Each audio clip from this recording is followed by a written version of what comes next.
Hey there, everyone. It's Scurvy back again with part 2 of the Shadowlands review. Today, we're going to be focused on the story. But before we really dive into things, in case you haven't noticed, I do sound a little off.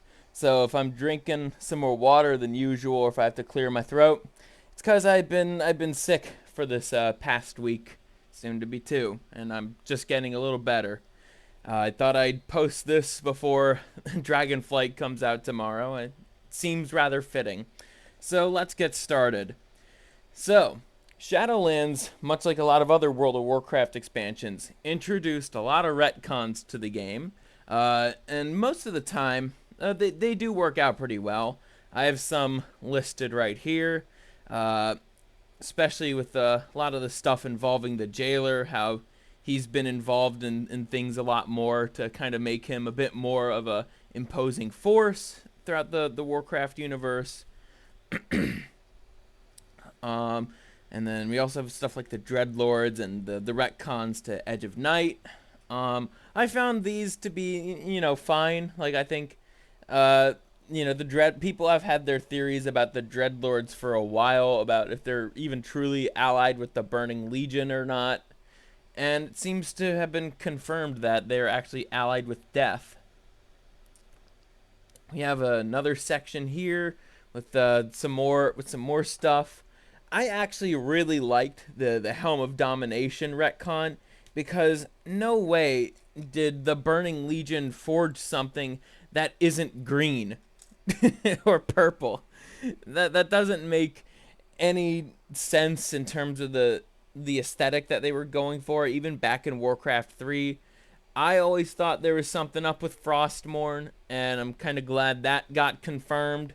Rather than it being created by Kil'jaeden, it was created by the Rune Carver, and was stolen by the Dreadlords, allied to the Burning Legion. And then also, considering that we met the Titans in Legion, they're not as mysterious as they once were. And so the first ones being introduced also makes a lot more sense if you think about it in that perspective. So, the setup, just like how there's a setup with the Dragonflight pre-patch, the setup happened all the way back in Battle for Azeroth in 8.2.5, and a little bit in 8.3. 8.2.5, that's where Sourfang fought and failed to kill Sylvanas. Sourfang died instead. And then Sylvanas fled the Orgrimmar, and that's when she went to Icecrown. And then 8.3, not much really happened in that regard. It was mainly us dealing with N'Zoth. But it all seemed like it was part of a larger plan, the death of N'Zoth, because the jailer. But as soon as I saw the cinematic for Shadowlands, like, I was already interested seeing what would happen after that crown got shattered, after the Helm of Domination got shattered. I thought that was a really good cinematic. Yeah, and much like the giant sword in Silithus, the sky ripping, breaking like glass and Icecrown is another major wound to an already dying planet. At least Magni isn't involved, and we wouldn't have to be hearing "the wounds, champion, the wounds." So, pre-patch. I quite liked the Shadowlands pre-patch, and in terms of the story, it mainly explored the consequences of the crown breaking. Why do I keep saying the crown? I guess because that's how Sylvanas describes it. It explores the consequences of the Helm of Domination breaking, and throughout it, you see like old bosses being resurrected by the Mossworn, and you also just see like just how powerful the Mossworn is, even at a fraction of what we fought against it throughout the expansion. So you could say it was a pretty good appetizer, decent appetizer to a really good main course. So I want to touch up on some of the major themes in Shadowlands before really diving deep into them. I think the story is surprisingly red-pilled, uh, and you could see why, especially when you read accountability right there. But it also explores redemption and can everybody be redeemed, and should they, and how far should that go?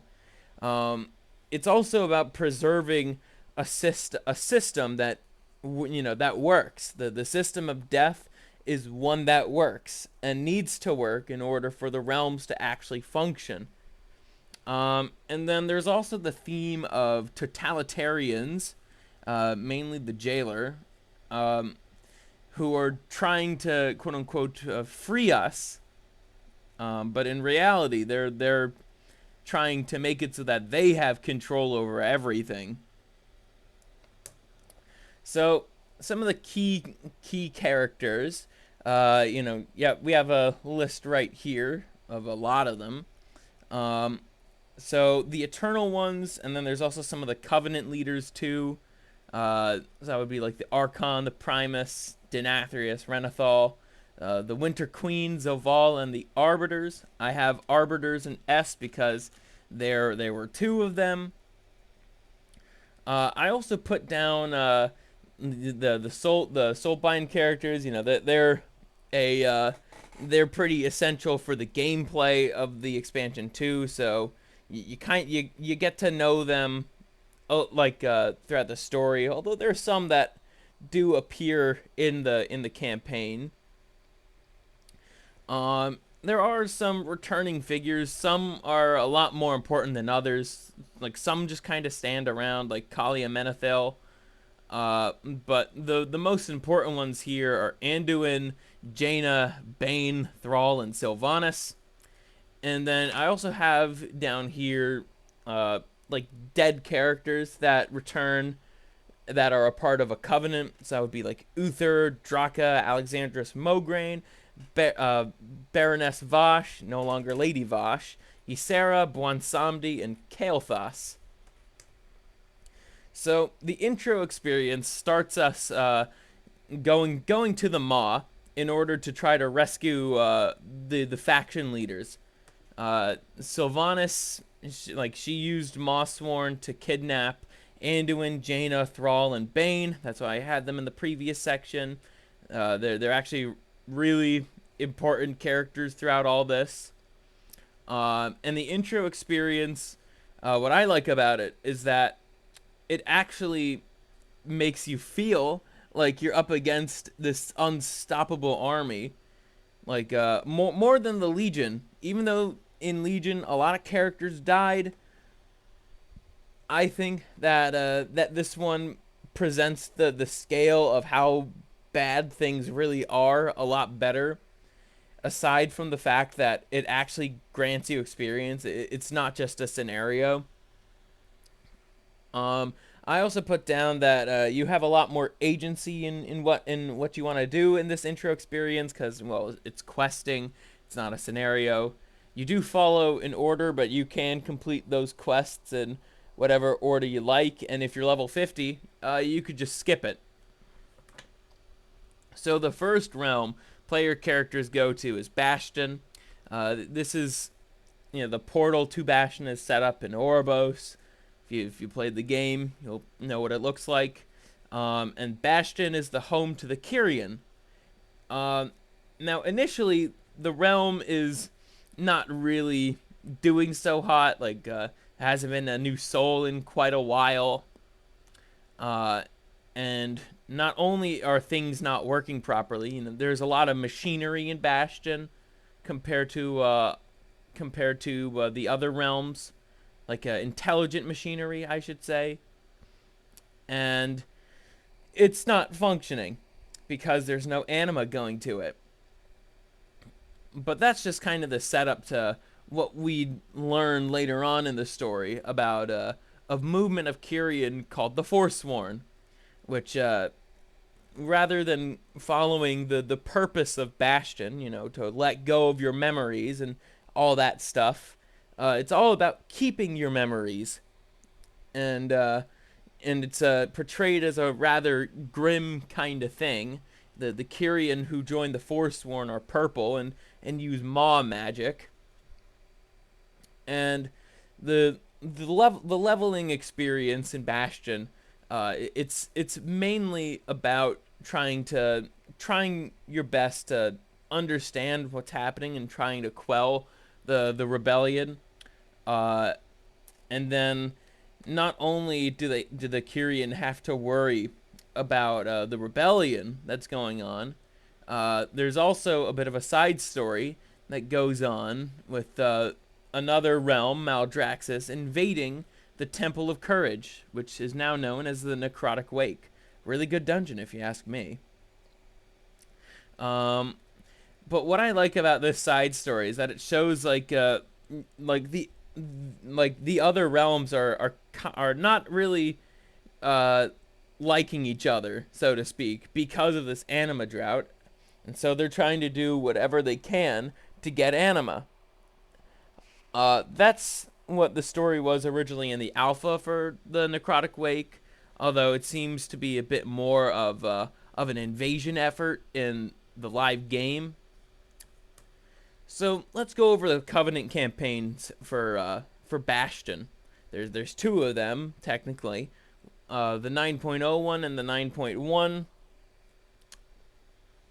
So the 9.0 campaign mainly focuses on the Forsworn, like trying to rebuild the that little ascension platform. I forget the name of it, but it's important in order for Bastion to function. And what happens is it does take you all around the main zones of the Shadowlands, in trying to understand purposes and such, and also trying to work together with those realms. Also, the big scenario at the end of it with the incursion of the temple, the citadel of loyalty. I thought that was pretty cool. Like you had the entire forces of Bastion go up against a rather major threat in the form of the Forsworn in order to try to maintain some order. And then at the end of it, the very end of it, you find out. Oh wait, I think I messed up on the order of events here. My bad. You go to the Maw first, and then you take down the citadel. I think it's you take down the Citadel of Loyalty. Whatever. I thought it was pretty nice. It did its job. I'd say the Bastion one is probably one of the weaker ones. Because it doesn't really focus on like trying to enfranchise the Forsworn. Although in 9.1, the Kyrian extends an olive branch to the Forsworn and becoming members of the that covenant, which I think is pretty nice. Like you had one Paragon killed, and then you place them with a pretty likable one, I'd say. Adrestes is a pretty likable character, and I think the unification of Bastion and the Forsworn, I think it represents how it's like just because you have a singular purpose doesn't mean that you should exclude people who think differently than you. So think of Bastion like pre-Elon Twitter, you could say. The bubble only just got bigger, and things are actually getting done even better in Bastion after 9.1. So let's move on to Maldraxxus. So this is the second zone you go to in the leveling experience. It's all about seeing how like corrupt and disorganized the army is, and this corruption is the reason why that sect of Maldraxxi attacked Bastion. Let's see. Uh, and then in terms of other parts of the leveling experience, you actually do go down to the Maw to rescue Alexandros Mograine. I found that to be pretty cool and like pretty neat. Yeah, actually, I think this is actually the part where you first meet Venari. But in general, I found the leveling of this zone to be pretty enjoyable. I was gonna be a Necrolord anyways, so I was already invested into the story a little bit. So no doubt I'm a little biased here. But hey, we all got our biases. The notable side story in this zone would be Plaguefall and seeing how just how dysfunctional the House of Plagues is, since well, it's basically destroyed.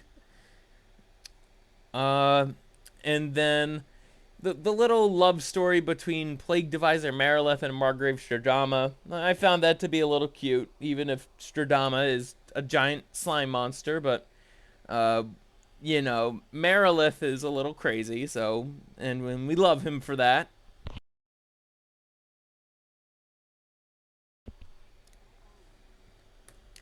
So for the Covenant campaigns, the 9.0 one, it's all about kind of righting the wrongs that Maldraxxus did, and then also what I found to be fun was the invasion of the House of Constructs and the House of Rituals. I thought that was done pretty well. Like you just brute forced your way through doing like albeit the army is not being dishonorable. The army that you join,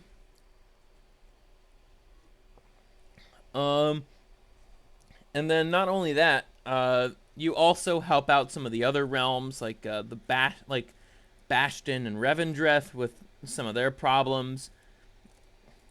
And I think the character development of the three high ranking Maldraxxi, I thought that was done pretty well. I liked Alexandros Mograine the most out of all of them, and I'm glad he's becoming a Hearthstone card in the next set. Um, and then in 9.1, it focuses a lot more on Draka and Thrall, which Draka becomes the Margrave of basically the Primus's little faction. Like he's the major leader in Maldraxxus, and uh, Draka is his Margrave. But what I liked about the story is that even though you're around this army that loves combat and fighting, like their memories and the thoughts of their loved ones is a big reason as to why they fight. So the 9.1 stuff, aside from a cool invasion of the Maw from the Zerachris, it's about trying to get the heart back into the army, like why they fight, and not just that they just fight. So Ardenweald is the third zone you go to in the leveling experience, and I think out of all the zones, I think in terms of aesthetic, I like Maldraxxus a lot. It's probably my favorite, but Ardenweald is definitely second place in that regard. Um, and in terms of the lore of the Shadowlands, I'd probably say it's the most important one, considering the purpose of the zone is all about like reviving like wild gods and all that stuff. I also like the fact that Ysera comes back and basically she's like she shows like a lot of gratitude to the Winter Queen, and basically promises her that she'll be one of the Winter Queen's most trusted. As for the side story, um, there's not really a side story aside from the Tyrna Scythe stuff, but that's more of a distraction from the main story.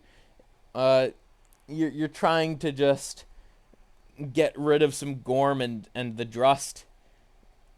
That's like the main threat in the leveling thing is the Drust, which is also a major focus of the Covenant campaign.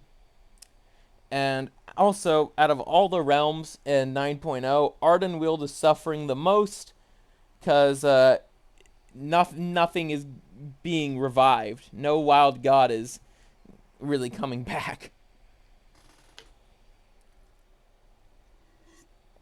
So, in 9.0, the Ardenweald campaign focuses on three themes, you could say.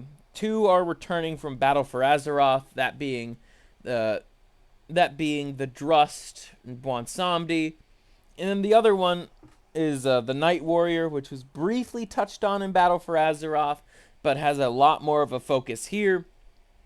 So, excuse me. Uh, the Night Warrior stuff. It's all about exploring, like, just what happens when you solely focus on revenge, and the consequences of gaining such power in such a short-term goal. As for the Bwansamdi stuff, it's about him basically. It's basically the aftermath of Day Other Side, that dungeon, and Bwansamdi basically becomes the true Loa of Death, and basically tries to extract information out of the previous one, Mozala, and then there's also rescuing like some wild gods and Loa, like Shadra gets rescued, Ashamain gets rescued. I forget who, and then and then Vol'jin made a return, which I thought was pretty cool. He had a little story in, what was it, 8.1? Yeah, I think it was 8.1. So he came back as a spirit in Battle for Azeroth, and he'll be revived as a Loa soon, which is gonna be pretty cool. I can't wait to see what he looks like. If I don't think he'll be back in Dragonflight, but maybe 11.0. That would be pretty cool.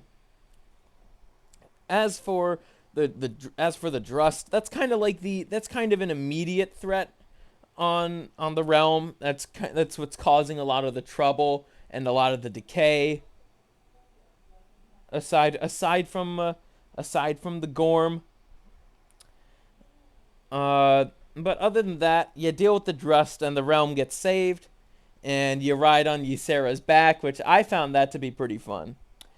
And then in 9.1, it largely focuses on Tyrande and Elune, as well as other Night Warriors throughout the other covenants.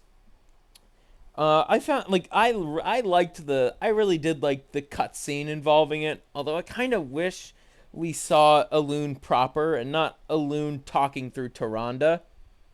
Although it was cool to see just how corrupted Tyrande was really starting to get. Like, I would have actually kind of liked to have seen, like, if she didn't get saved, would we have to kill her? I don't think Malfurion would be too happy with that. But a lot of the Ardenweald stuff I really liked about it. I liked a lot about it. So next up is Revendreth. So Revendreth is the home of the Venthyr, and their goal is to siphon anima, which is anima in the context of Revendreth is sin energy, basically, that from the soul, and it kind of power, and they do a lot of rituals to extract it, and yeah, it's pretty cool stuff. Complicated, but pretty cool. But I think what makes Revendreth my favorite of the leveling zones is the fact that you actually join with Sire Denathrius first to crush Prince Renathal's rebellion. instead of the Suramar storyline, instead of reusing that where you're a member of the rebellion first and only the rebellion, you actually start out trying to crush a rebellion under a tyrannical regime. And also, this is the part of the leveling experience where the story really starts to swing into action, because you're not finished when you like you'll hit level 60 by the time you by the time by the time before you complete the story. You're still going to be doing some of that before you continue on with some of the other story content, which I found that to be pretty neat. And by the time you do get to level 60, that's when you go to Torghast for the first time proper to rescue Prince Renathal and some of his compatriots. And then the notable side story here like would be the Halls of Atonement and the and as well as the Accuser and her faction, the Avowed. I always have a fun time with that whenever I'm doing like Threads of Fate, which unfortunately is no longer available. Uh, but I found that quest line to be enjoyable. It can be a little bit annoying when you have to do the quest for when you have to do the quest on like your main and not just an alt. But other than that, it's pretty enjoyable. For the Covenant campaigns, uh, in the beginning of it, it's largely about the Sinfall Rebellion and trying to get ready to raid Castle Nathria. And then it also focuses on the aftermath of Castle Nathria. It's out of all the Covenant campaigns, uh, it a lot of the events that take place are distinctly after Castle Nathria happens. Uh, and then it's also largely focused on the decay that Denathrius caused, as well as the damage that he caused by destroying the menagerie of the Master, that little sub area, which I I liked that cutscene a lot. You know, people memed when the Hearthstone set about Castle Nathria was coming out. It was quite a memed cutscene, although not out of disrespect. Not out of disrespect. Um, However, my critique with with this campaign, there's not too many memorable moments compared to some of the other ones. Hence why I don't really have much down here. Although, what I remember from the Venthyr stuff, it's mainly the 9.1 campaign, and that's mainly because the Dreadlords, that the retcons involving the Dreadlords, I found that to be quite memorable, and then also the big fight with Mal'Ganis at the end of it, I liked that a lot. And then also we got some more development on the Stone Legion and its creation, as well as trying to really get them back onto to being involved in the true purpose of Revendreth. So I liked this one a lot. So once you hit level 60 and once you're done with the leveling stuff, you're going to be going down to the Maw quite a bit. And what you're going to be doing in the Maw is you're going to be helping out this shifty broker named Venari. And she'll also help you try to save your friends. The Maw is where a lot of the action takes place. Like I think at least once every Covenant goes down to the Maw in their respective story. The Kyrian goes down there to take care of that Paragon of Doubt. The Necrolords go down there to rescue. Hold on, if I could. Yeah, to rescue Alexandros Mograine. The Night Fae go down there to rescue the Loa and Wild Gods. And the Venthyr go down there in the leveling experience to rescue Renathal. I really like the Maw. Like I like the fact that like especially in 9.0, it was this extremely dangerous realm where you couldn't mount, and it was annoying for sure, especially when trying to do the save the lost souls weekly. And I'm kind of glad you can mount in the maw now, ever since 9.1. But it did help with setting up that this is not like anywhere else we've ever been in the Warcraft universe. It's not like we've been to pretty desolate areas before. We've been to Argus. We've been to Nyalotha, but like nothing is quite like the Maw. I'll tell you that. I really liked it, and I also liked the story, Venari's own story too, with the bro, how her own cartel is trying to hunt her down, and that not all broker cartels are exactly the friendliest, so to speak. So in Castle Nathria, this is the first raid of the expansion. It's the first raid of it's the only raid of 9.0. What am I saying? But it's really important to Venthyr players. So no doubt if you started playing Venthyr at the start of the expansion, you'll probably have some more fond memories of Castle Nathria. And then there's also quite a lot of things that happen. So first is the reintroduction of Kael'thas Sunstrider. He's basically a healing. You have to heal him to full health, and then he does his thing. Then he gets broken free.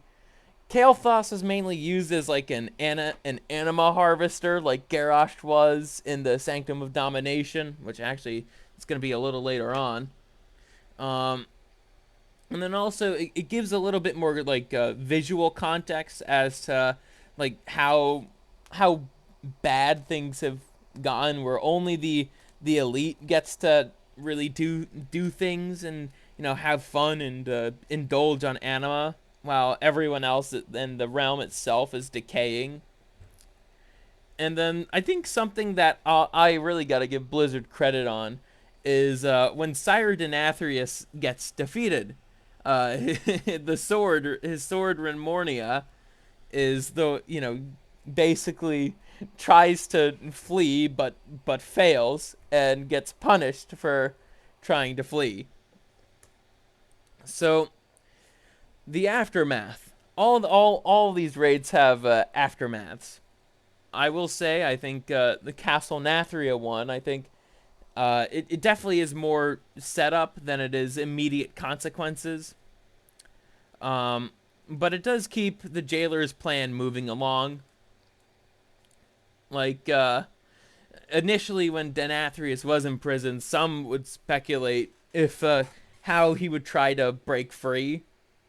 And then once you do that, going back to some more of the main story here, Sylvanas and Anduin are basically having conversations with each other, and like in terms of if we save Anduin, we do not. We save him later in the expansion, but we can't really find where he is. But we do save the others, though. We do save Thrall and Jaina. But going back to Anduin and Sylvanas, Anduin is, like, in their discussions, Anduin is trying to not only figure out why Sylvanas did the things she did, but also hold her accountable.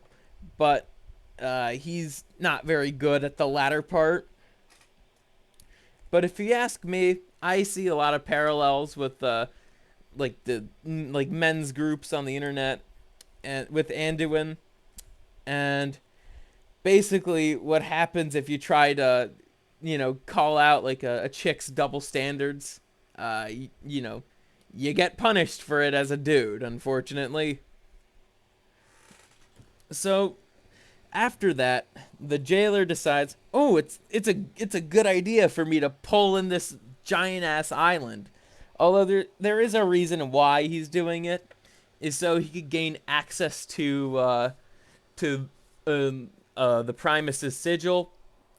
He has all the others, and in the setup for 9.1, the invasion of Ardenweald, Anduin takes the Night Phase sigil, and then in the actual story he gets the Maldraxxus sigil.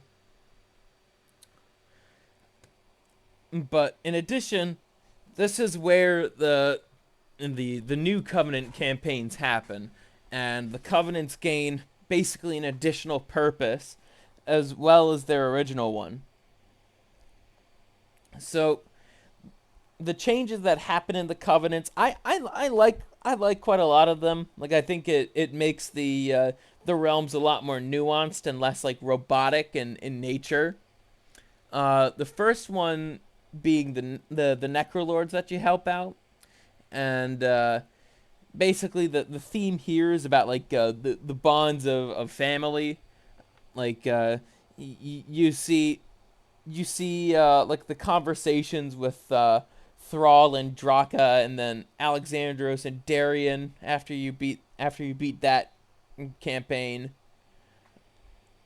and that family is a motivator as to why those two characters in particular fight, but also gives the Necrolords like the why to fight. As for the Kyrian, I think out of all the realms, uh, the the realm of Bastion had its purpose changed quite a bit. So it's all about if you want, like, if it makes doing the job a lot more efficient. If you want to keep your memories, that's fine. We'll make this work. We'll make this work. But if you do want to get rid of those memories, that's fine too.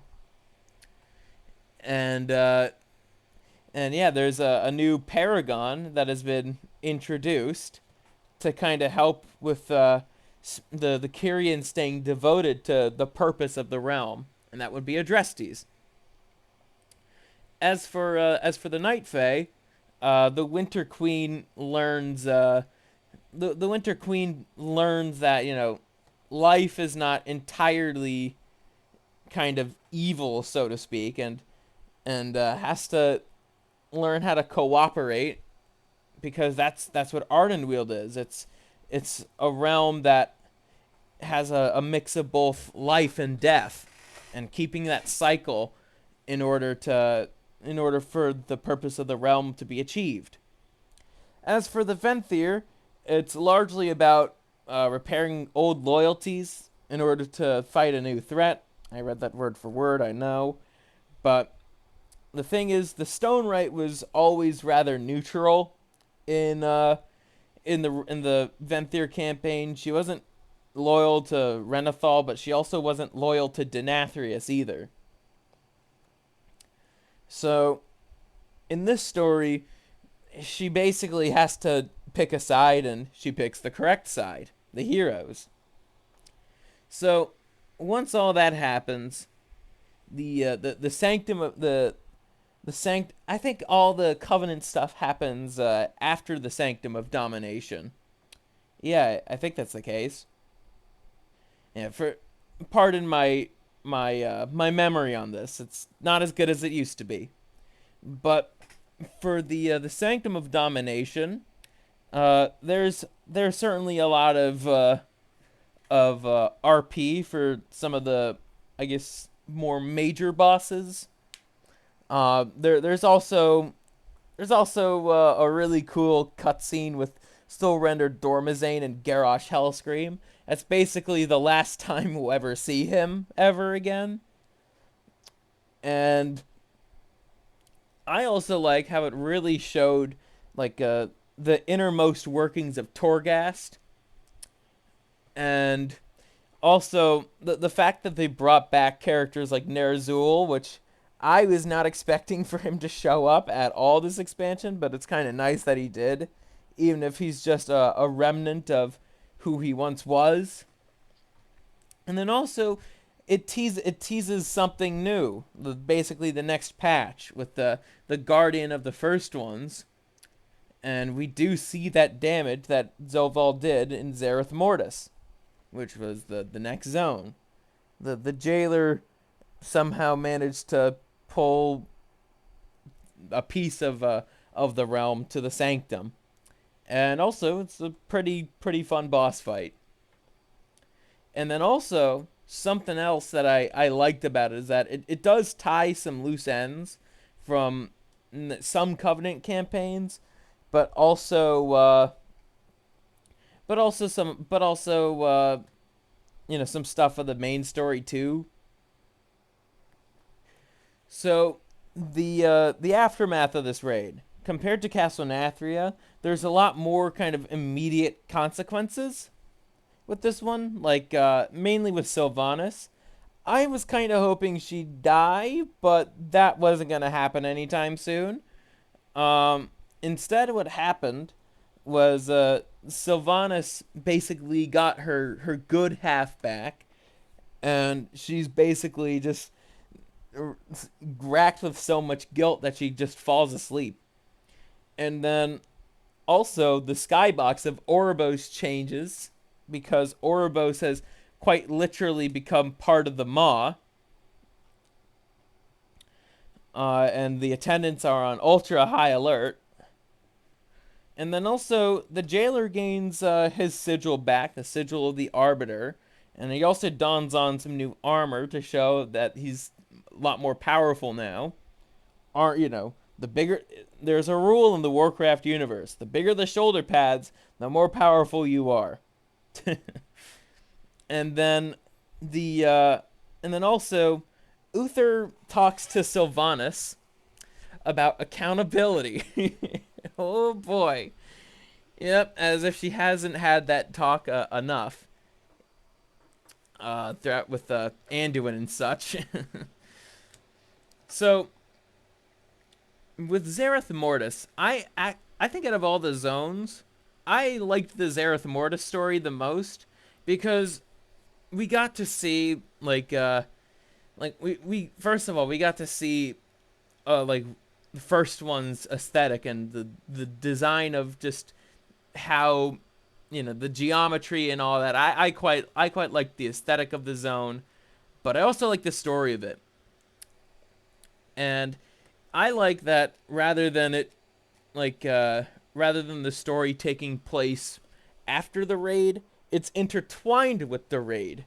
Because for the first week of the raid, and I said this in part 1, not all of the bosses were available the first week. And the reason why that is because the story. The story is the reason why we didn't have the Lords of Dread, Rygalon, and the Jailer available immediately. And that's because, we had to figure out some way to get past the Jailer's domination thingy. And so, yeah, they come up with a solution. And then I also quite like Pelagos being our travel companion. I like his reactions to a lot of things. And then, he also plays a very large role later on. And then also Pokepoke. I love him. We stan Pokepoke. And then I also think the little guy makes Zereth Mortis, both in terms of gameplay and in terms of the story, a lot more interesting as well. And then the main theme is just trying to understand how the system of death works and why it works. And Pelagos kind of comes to the answer. He never really fit in with the Kyrian. And he learned about the purposes of the other realms throughout the Kyrian campaign. So what happens to him later on makes a lot more sense. As for the Sepulchre of the First Ones, the first week was about freeing Anduin. That was the immediate goal, because the path to the Jailer gets blocked off later on. And after that, they the gang basically makes use of the shards of the Helm of Domination into something called the Crown of Wills. Now, some people were not fans of this, but you have to understand, for the purposes of the story, it's about fate, free will, and the right, and making good decisions, and free will. Yeah. Um and then once the Crown of Wills is made, it allows the player to or the raid, I should say, to continue on being able to resist the Zoval's domination, even if a mechanic in the even if a mechanic in the raid fight, still has mind control in it, but that's the gameplay, not necessarily the lore. I also really liked both the cinematics here, or the Zoval, like the Zoval ones. I really liked the prelude one where he activates the Forge of Souls, and just all the Azerite just comes like pew right into Torghast. Um, and considering that I play a Blood Death Knight, and I have been playing a Death Knight for years now, I liked kind of seeing a lot of the abilities that he used. Like, he used Defile, which that's an unholy Death Knight talent, I know. But I quite like the fact that he did use some Death Knight abilities, which, yeah, I really did like that fight. I don't know what else to say. I thought it was a really good final boss for a character we just met at the start of the expansion. I thought it was really cool. Now, the player base really did not like the finale cutscene, but I don't know. I don't know what they were thinking. I'm generally confused by the community's reception to the expansion as a whole, but this ending cinematic, we're like, what happens to Zoval, this is largely what Zoval is experiencing and happening. Like, the most important moment of his life is when he got ripped of the role of arbiter, when he got fired, basically. And basically, as he turns into a husk, he's saying what he told his former companions when he was being stripped of the role of arbiter. Like, and let's see, we do not see, like, we as the players do not see or the characters, I should say, our characters are not seeing this flashback. Zoval is not sharing this with us telepathically. But he's very much experiencing it while he is decaying, and then he gets into blowjob position. But unlike the Sargeras' sword cinematic, like, there's nothing bad that happens to Azeroth. As a matter of fact, Azeroth gets healed. The sky, if you go to Icecrown and you beat the jailer, the skybox is actually quite beautiful, if you ask me. But it's also something that the players are meant to be thinking on, even with Dragonflight happening, like, and there is a time skip that happens. There is a time skip that does happen. I think a 4-year time skip, and so it gives, so the player characters might forget the message. There's always the chance that might happen. I know in terms of role playing, might be a little different, but in terms of the story of the game, that is a possibility. So in general, I don't think I think the cinematic does a fine job at conveying like the future. Basically, it's meant to. Well, it's not necessarily a cliffhanger. I don't think there's going to be a Shadowlands 2 anytime soon. Uh, it is an indicator for the future of the story, especially when they do get back to some of the more cosmic stuff, which is I'm a big fan of. So I actually do want to talk about probably the three most important characters in the story and how they actually can like parallel with the real world. So we're gonna start off with Anduin. I think he's the voice of reason throughout all this. I think he's trying to just like logically make sense of what's happening to him and like why Sylvanas has been acting the way she's been acting, and then considering Anduin is just learning this stuff, I think he's like a lot of the more recently red pilled young men that are learning about how the world works and how human nature works. Um, then there's Sylvanas Windrunner. She's like the jailer's main bitch, basically, the main pawn, you could say. Uh, she does know what she's doing to an extent, but she doesn't understand the true damage that her goal and well, mainly the jailer's goal is trying to cause. And I see this parallel with how feminists kind of acted throughout history. As for the jailer, he's quite literally a death Marxist. Like he like he seeks to just like destroy something that he doesn't entirely understand, and he doesn't really want to. He doesn't really want to understand why things work the way they do.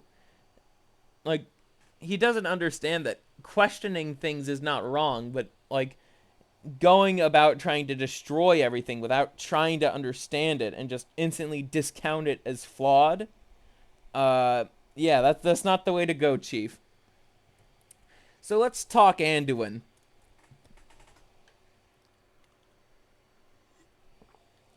Excuse me, just had to drink a little bit of water. Anduin is kidnapped for the longest. That's mainly because we couldn't find him for most of the expansion before he got dominated. And the thing is, he basically gets strung along in a plan that he wants nothing to do with. Like even when Anduin has brief glimpses of control, he says like, "What I didn't want to stab the Archon. I didn't want to do this." And in some ways, this could be seen as especially when it comes to like alimony payments, like how men don't see a point in it, which there is no point. It's all about screwing over guys financially. Um, but when it comes to his debates with Sylvanas, he's a lot more focused on the why. Like why Sylvanas decided it was a good idea to basically commit genocide upon the Night Elves and start the Fourth War and steal that lantern. Like he's basically questioning her decision making process, and it's what it's a lot of what it's a lot of like what men's channels do, like especially someone like Better Bachelor or Undead Chronic or I mean Ribby not so much, but especially Better Bachelor and Chronic. Um, and then also Sylvanas just refuses to give him he just gives him she just gives him non-answers, and Anduin is asking her some pretty hard-hitting questions that get on her nerves, and so what does she do? Instead of rationally trying to answer him, boom, mind controlled. He basically gets silenced for questioning her motives, and continuing on. Uh, Even when Anduin is fighting back against just the domination, just like the continuation of propaganda being instilled in him, which this context would be feminist propaganda. Uh, like Anduin will, like, he always knows, and this is something that's kind of been a character trait with him since I think he was a kid. It would be like he knows what's good and true in the universe he lives in. He knows that this plan that Sylvanas is trying to do and is forcing Anduin to do, that Anduin has no say in, is not good and won't benefit anyone, not even Sylvanas. And it's like, Anduin is still holding on to his beliefs, like his true beliefs. Even though his body is doing one thing, his mind is trying to, not break. And he was very close to breaking, which actually has happened before to some red pilled men before. They break because it could be like societal pressure or like some other stupid shit that happens that kind of basically excrete the red pill from their body, which is really hard to do. But if you're constantly inundated with propaganda, that, just untrue information, and if you don't have a strong mind, it will break you. Thankfully, Anduin did not break. If it wasn't for the conversation that Varian and Sourfang had, he'd probably, about like honor and glory, valor, all that stuff. I quite liked that conversation. It's just like, because that's what men's minds are throughout history was courage, honor, and valor. Unfortunately, they're kind of lost in today's society. And I think the story of Anduin and Shadowlands is kind of trying to reclaim that lost masculinity in a way. And then at the very end of Shadowlands' story, where Anduin and Sylvanas are having that conversation in the Maw, it's basically like Anduin like talking to his abuser, like not trying to start a fight or anything, but just trying to understand. And even though Sylvanas had a change of heart later on, she's serving her punishment, it's like Anduin will probably never really be content with her answer, even though he's still helping out Sylvanas in the Maw. I think he should have just stayed in Ouroboros for a while, if you ask me. He shouldn't have really given any thought to Sylvanas ever again. That would have made him a bit stronger. Now, speaking of Sylvanas, oh boy, a lot of people, myself included, not big fans of her. But the thing is, Sylvanas is supposed to be rather dislikable. I wouldn't say she's morally gray. Her morals are pretty bleak, to say the least. But basically, Sylvanas created a pact, a covenant with Zovaal, all the way back at the end of Wrath of the Lich King. And basically, the reason why she made this pact is because she was in a rather vulnerable position, and did not, she basically tried to kill herself on a Serenite spike, which makes it very hard to be raised back into undeath. Sylvanas did not want to take accountability for the fact that she decided to throw herself off the top of Icecrown. And she wanted to basically wanted to have a second chance, and this deal with the jailer allowed her to do that. And then also the jailer never saw Sylvanas as a true partner in crime, so to speak. Like the jailer just saw her as a piece of his plan that much similar to how Marxists see things like feminism and gay rights and lot of other like left leaning social causes as just pawns, so they could tear down the society, like a system that works, and replace it with something that doesn't, and that is totalitarian in nature. Um, and so there had been a lot of feminists throughout history that were also Marxists. So that's something to think about. Uh, and Sylvanas is certainly that type of character. Like her actions, like she's fully in line.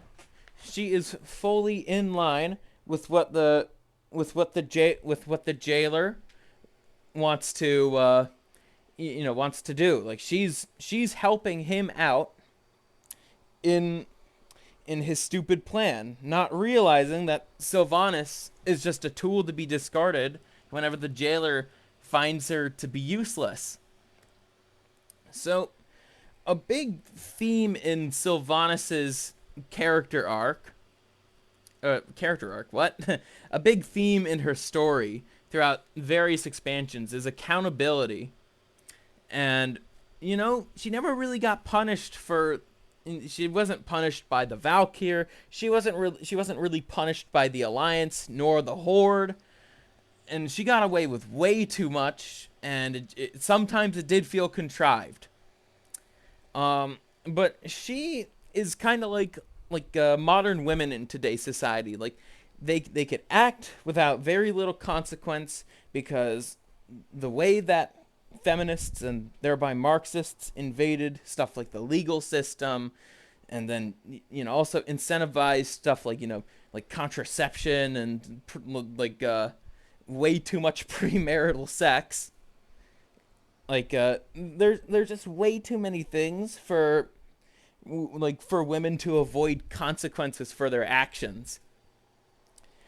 And Sylvanas was also the type of character to she did something morally horrendous, and then she'd always try to shift the blame to like someone else, like, oh, like that, but that was Lord Godfrey's fault. But bitch, you were the one to raise him into undeath. Like you were the one to instruct him to basically screw over the Gilneans. You see? And Sylvanas is quite literally the saying, woman and accountability are like oil and water. However, whoever made that saying, they forgot to add in a third thing that will actually make the two mix. Uther. Oh, wait, hold on. Sorry, messed up there. So, let's go on to the jailer, and why he's the hottest World of Warcraft character ever made. I mean, look at this face. Look at this face right here. Those tattoos, those little face tattoos, and his pecs and abs, and that hole in his chest, and his armor, and his cool ass weapon, and his bulging biceps. Wait. I think we're getting a little distracted here. I don't know what that was all about. Sorry about that. So, let's actually talk about Zovaal here, and not why he's hot. So Zovaal is quite literally a Marxist. He had it all. He's in the elite, and but he wasn't elite enough. Just like Karl Marx. And much like Karl Marx, Zovaal did plan a lot of societal destruction years in advance. And then there's actually a recent interview with Steve Denuser and Novel87 about literally saying just that. How, even though he wasn't in something like Warcraft 3, doesn't mean that he wasn't, planned in advance, like, and all that stuff. And in terms of the Warcraft universe, doesn't mean that he wasn't seeing things transpire, even if he was chained. And then also something else that Marxists like to do quite a bit is they like to seek people or groups that have a rather selfish disadvantage, as I'd like to put it. Like, it's something like, I can't do this or I can't do that. Like, uh, I think there was an interview with the former guy who did like the Soviet propaganda, saying how a communist subversion happens, and the first thing you do is you take the plight of a marginalized group, and then you run it to its most slippery and logical conclusion. Oftentimes, the whole slippery slope is actually not even a fallacy. It is off. They're often true for the ones that are a bit more leaning on the right. Um, and we literally see this happen in Revendreth. Like, Sire Denathrius, it becomes a pawn of the jailer because, well, he needs anima. He needs the realm to function. And he does use the anima to keep the realm functioning, in quotes, but in reality he's also sending some of that to the jailer. And to bring up Sylvanas again, yeah, he takes advantage of Sylvanas by bringing her back to life and creating that covenant.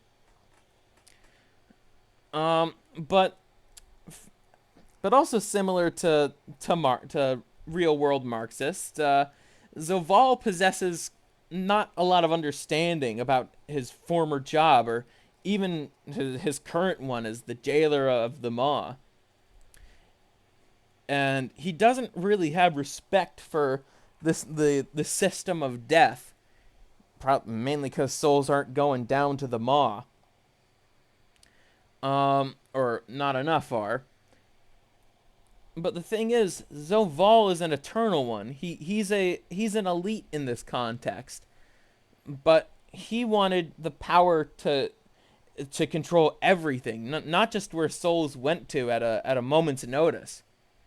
Like, and the thing is, what Zoval wants, like a quote unquote more fair afterlife, it's not exactly, it might work out well on paper, letting the souls choose where to go, but that can't really work.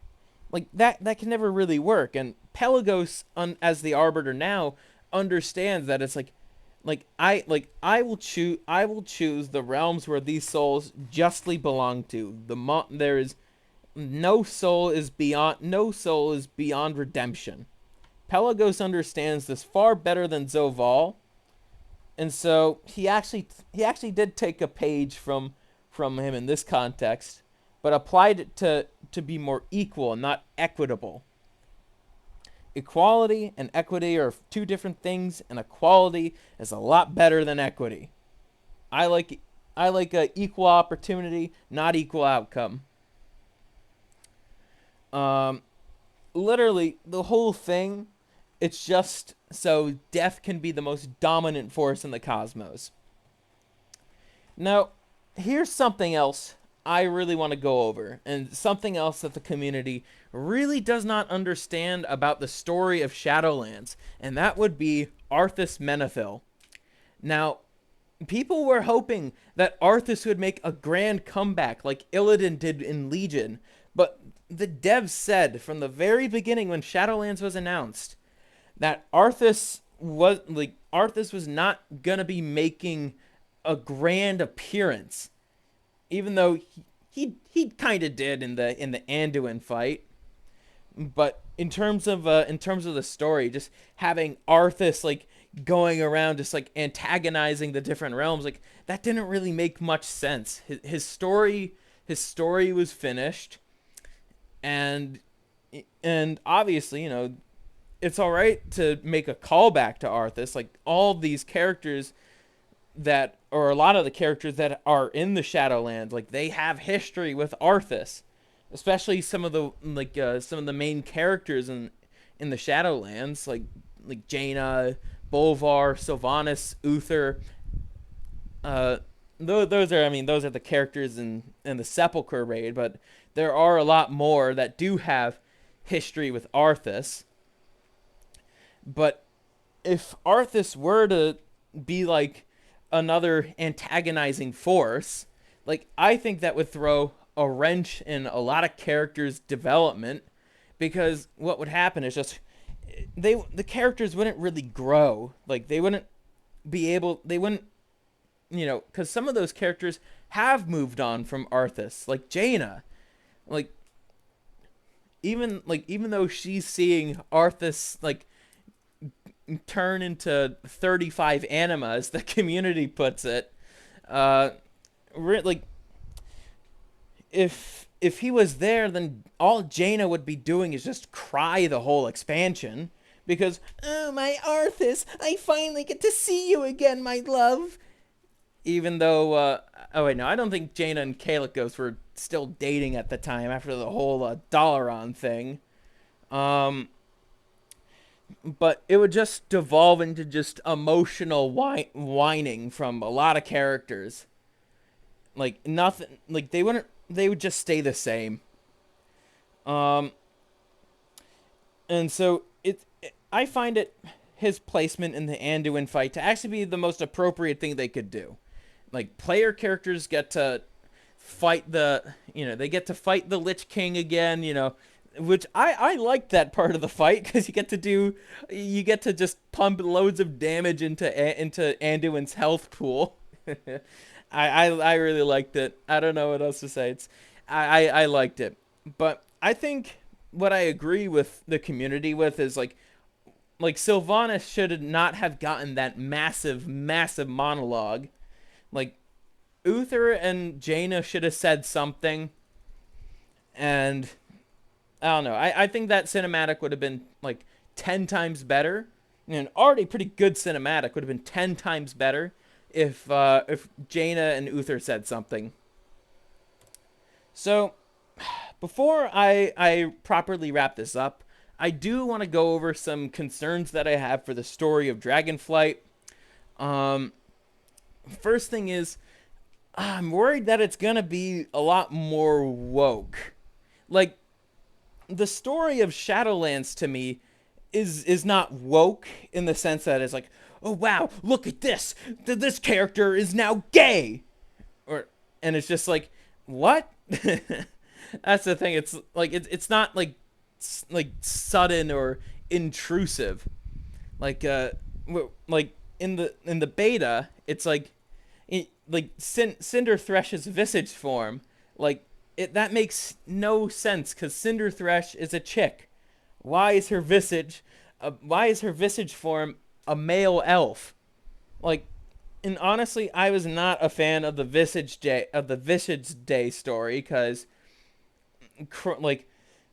Chromie, I don't know.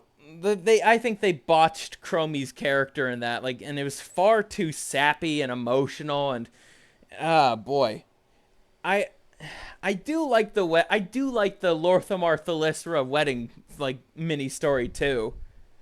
I think they could have done a little bit more with Kurog Grim Totem, but that's another complaint for another day. But some would say, but Scurvy, Pelagos is trans. And to respond to that, no, Pelagos is not trans in the way that people like to think it is. In life, yes, Pelagos was a woman. His soul was not that of a man.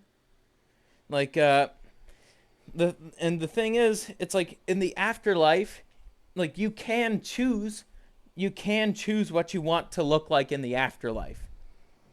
And hey, you know what? In life, Pelagos did at least wonder what it's like to be a man.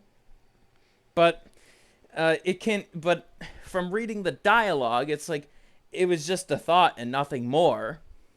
And then they had to add the part about, oh, but now I'm living my true self, and like that part was I found to be unnecessary. But guess what? You didn't like you didn't have to like ask him about any of that. You could play the entire expansion not knowing that Pelagos was a woman in life. Like, he's still an enjoyable character. Pelagos is still a good character. Like, regardless if you click on that dialogue box or not. Let's see. And then also, in terms of like the Dragon Isles and all that, like the threats that are on there, it's just like, to me, it feels like it's like cleanup duty, even though they are like they're trying to set up they're trying to set up Razageth as like on par with the jailer, but and I'm over here just like, while I think the lightning dragon is cool. Don't get me wrong. The lightning dragon with the smoker voice is cool. It's just like I feel like, as somebody who just defeated the ultimate death Marxist, that fighting a storm proto dragon. I mean, don't get me wrong. The fight is probably going to be cool, but story wise, it's just like, yeah, it just feels like we're doing cleanup duty for the dragon aspects. And then also, I feel like the story's just kind of like kiddie, you could say. It's just like, it doesn't really, it seems far too simplistic for a Warcraft story.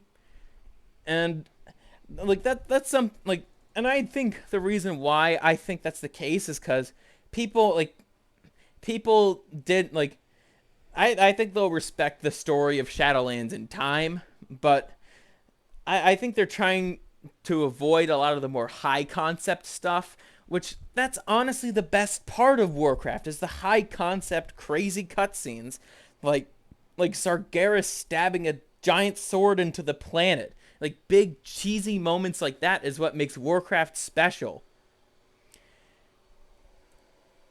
But getting into my final thoughts here of the expansion as a whole, not just the story, but the gameplay too. I think the whole expansion has been getting unjustifiably shat on because you're actually playing the game. You're far more involved in the game than you were in something like Battle for Azeroth, or even Legion, I'd say. Like, the core gameplay of Shadowlands was spectacular, and I'm glad that Dragonflight is going to iterate upon it in a really positive way. Uh, and honestly, it's the expansion that I've been wanting, because BFA, while I liked some parts of BFA, like I really do have to say, I was disappointed with BFA in the beginning, and I'm glad that Shadowlands never really disappointed me at any point. Like, it was really good. Things, well, the game was good. And that's what matters to me. The game is good. The game is good. And so my final rating is a 9 out of 10. Shadowlands, you did a damn good job. Here's hoping Dragonflight will be good, if not better. And with that being said, thanks for watching, everyone. I think I'm going to be taking a bit of a break from YouTube for a while. Aside from when March of the Lich King comes out, I'll have a video of pack openings. But aside from that, I don't think I'll really be making any other videos unless there's something I really, really want to talk about. But anyways, thanks for watching, and see you next time.